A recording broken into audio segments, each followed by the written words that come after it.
લોકો જે કામ કરે છે એ છેવાડાના માણસો માટે કામ કરે છે।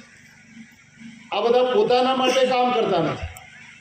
સરકારની જે યોજનાઓ બને તો એ યોજનાઓ પણ છેવાડાના વ્યક્તિ માટે છે।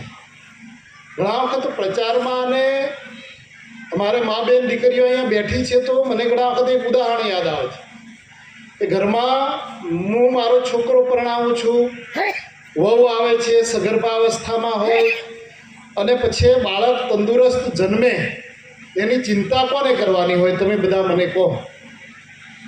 આપણે આપણો છોકરો પરણાઈ લાવ્યા અને ઘરમાં કુળ દીપક આવે તો આપણો વારસો આગળ વધે, લક્ષ્મીજી આવે તો બીજાના કુળનો વધારો કરે।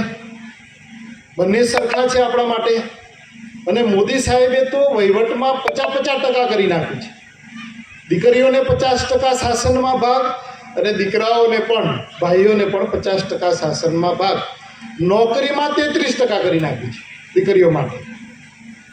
અને એટલા માટે આપણને તલાટી મંત્રીથી માંડીને કલેક્ટર સુધી, ધારાસભ્ય સુધી, મેમ્બર ઓફ પાર્લામેન્ટ એટલે સાંસદ સુધી, મુખ્યમંત્રી સુધી, સચિવો સુધી આપણને બહેનો જોવા મળે છે। તેથી વધારે કરીને દેશનું સર્વોચ્ચ સ્થાન જે કહેવાય છે તે એ રાષ્ટ્રપતિનું છે। એ રાષ્ટ્રપતિના પદ ઉપર પણ આજે દ્રૌપદી મુર્મુ બેન શોભાયમાન એ પદને કરી રહ્યા છે। તો સરકારોએ આ ચિંતા કરી છે, બધા જ લોકોને આગળ લાવવાનો પ્રયત્ન કર્યો છે।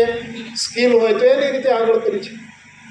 તો મેં શરૂઆતમાં કીધું એમ દીકરા પરણાવ્યા આપણે, વહુ આપણે લાવ્યા તો બાળક તંદુરસ્ત જન્મે એની ચિંતા આપણે કરવી પડે ને। સરકારને ખબર પડી કે ક્યાંક ક્યાંક દેશનો નાગરિક એ નબળો જન્મે છે। શેના માટે 1.25 કિલોનું, 1.5 કિલોનું આટલા બાળકનો જન્મ થાય, 900 ગ્રામનો, બરાબર છે? 2.5-3 કિલો કે 3.25 કિલો વજનવાળું બાળક હોય તો એ તંદુરસ્ત હોય એમ આરોગ્ય વિભાગ અને આપણે બધા જાણીએ છીએ। પણ ક્યાંક ને ક્યાંક આપણા ઘરની અંદર એ સગર્ભા માતા છે, દીકરી છે, એની સેવા નથી થતી। આપણે બધાએ એક સંકલ્પ કરવો જોઈએ પોતાના ઘરમાં કે મારા ઘરમાં વહુ સગર્ભા છે અથવા તો દીકરી સગર્ભા થઈને મારા ઘરે આવી છે તો એને પોષણયુક્ત આહાર મળી રહે એ માટેની ચિંતા આપણે કરવી જોઈએ। અને દૂધ એ સંપૂર્ણ આહાર છે। 100-200 ગ્રામ દૂધ પણ પીવડાવવું જોઈએ। શાકભાજી બધા પ્રકારના ફ્રૂટ્સ પણ ખવડાવવા જોઈએ।